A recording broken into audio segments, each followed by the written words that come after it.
जय श्री राम सभी को। आज के हमारे इस वीडियो में हम आपके लिए छठी मैया की लीला की एक बहुत सुंदर कथा लेकर आए हैं। बहुत समय पहले की बात है। एक बूढ़ी अम्मा थी। उनके एक बेटा और एक बहू थी। बूढ़ी अम्मा छठी मैया की परम भक्त थी और हर साल पूरी श्रद्धा से छठी मैया का व्रत करती। परंतु बहू नए विचारों वाली थी। वो पूजा पाठ में विश्वास नहीं करती थी। एक बार बूढ़ी अम्मा छठ पर्व करने की तैयारी कर रही थी। बूढ़ी अम्मा की बहू उन पर हंसने लगी और बोली, अम्मा दुनिया कहाँ से कहाँ चली गई है। लोग आसमान को छू रहे हैं और आप आज भी इतनी अंधविश्वासी हो। पढ़ी लिखी बहुओं का छठी मैया की परम भक्त बूढ़ी अम्मा पर कोई असर नहीं हुआ। वो तो बस अपनी तैयारियां करती रही। बहू फिर बोली, अम्मा ये सब बेकार की बातें हैं। इस उम्र में 3 दिन तक भूखी रहोगी तो खुद पर ही मुसीबत ले आओगी। ना जाने क्यों भूखे प्यासे लोग खुद को सताते हैं। नई बहू की बातें सुनकर बूढ़ी अम्मा मुस्कुराई और बोली, बहू शादी के बाद मेरे संतान नहीं हो रही थी, तब मैंने छठी मैया का व्रत किया। तब छठी मैया ने मेरी पुकार सुनी और ये तेरा पति छठी मैया का ही प्रसाद है। तू भी इस वर्ष छठी मैया का व्रत कर, माता तेरी भी पुकार सुनेगी और तेरी गोद भी हरी भरी कर देगी। मगर नए युग की नई सोच वाली बहू किसी का कहना नहीं सुनने वाली थी। बोली, मैं पूजा पाठ नहीं करने वाली।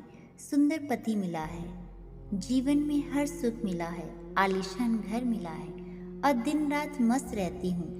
पूरे गांव में मुझ जैसा धनवान कोई नहीं है। सासू माँ इस दुनिया में कर्म प्रधान है। बूढ़ी अम्मा के लाख समझाने के बाद भी बहू पर कोई असर नहीं हुआ। वो नास्तिक थी। इतने में बूढ़ी अम्मा का बेटा वहाँ आया और बोला, ठीक है, तुम पूजा पाठ करना नहीं चाहती तो मत करो, लेकिन तुम मेरी माँ से झगड़ा मत करो और जाकर तैयार हो जाओ। छठ माता के घाट पर जाने का समय हो गया है। बहू बिना रुचि के उनके साथ घाट पर जाती है, लेकिन वहाँ पूजा करने की बजाय वो मेला घूमने चली जाती है। कुछ देर बाद उसका पति उसे वहाँ ना पाकर ढूंढने लगता है, तो वो हलवाई के पास स्वादिष्ट पकवानों का मजा लेती नजर आती है।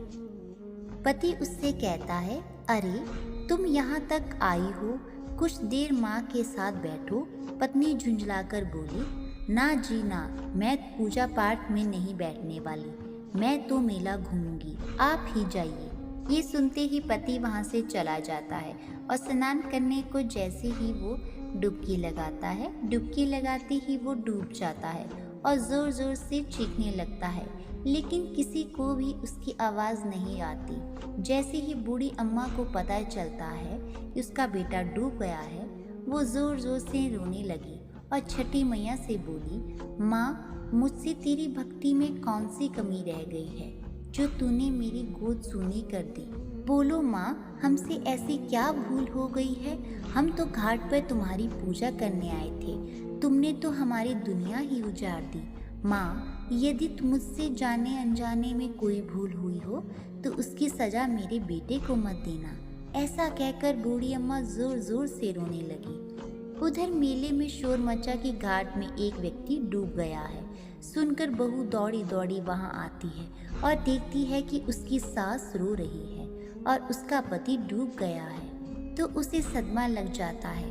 वो जोर जोर से चीखती हुई बूढ़ी अम्मा से कहती है, मैंने पहले ही कहा था अम्मा, ये छठ के चक्कर में मत पड़ो, सब ढोंग है, अंधविश्वास है। और देखो आज मेरे पति मुझसे दूर चले गए हैं। ये घटना देखकर सभी लोग मन में छठी माता को पुकारने लगते हैं, हे माँ, इस बुढ़िया की पुकार सुन लो। छठी मैया तो है ही दयालु, माता कभी अपने भक्तों को निराश नहीं करती। इधर पुत्र वियोग में बूढ़ी अम्मा जैसे ही जान देने नदी में कूदने लगती है, तभी नदी में से एक लहर उठती है और उसी लहर में से एक बूढ़ी अम्मा का बेटा बाहर आ जाता है। यह देख छठ घाट पर खड़े सभी लोगों की आंखें खुली की खुली रह जाती है। बूढ़ी अम्मा खुशी से रोने लगती है। बहू भी खुशी के मारे जोर जोर से रोने लगती है। इतने में तेज गर्जन के साथ छठी मैया प्रकट होती है और बोलती है, मैं कभी अपने बच्चों का अहित नहीं करती। मैंने तुम्हारी आंखों से अज्ञान का पर्दा हटाने के लिए तुम्हारे पति को पानी में डुबोया था। मैं सदैव अपने भक्तों की रक्षा करती हूँ। इस कलयुग में जो भक्त मेरी पूजा करता है, मैं उसकी मनोकामना पूर्ण करती हूँ। यह कहकर छठी मैया अंतर ध्यान हो जाती है। उसके बाद घाट पर उपस्थित सभी लोग छठी मैया की जय जयकार करने लगे। भक्तों, ये थी छठी मैया की पावन कथा। आपको यह कथा कैसी लगी है कमेंट करके ज़रूर बताएं और आपके अपने चैनल आंचने को सब्सक्राइब करना ना भूलें। मिलते हैं अगली कड़ी में। जय श्री राम।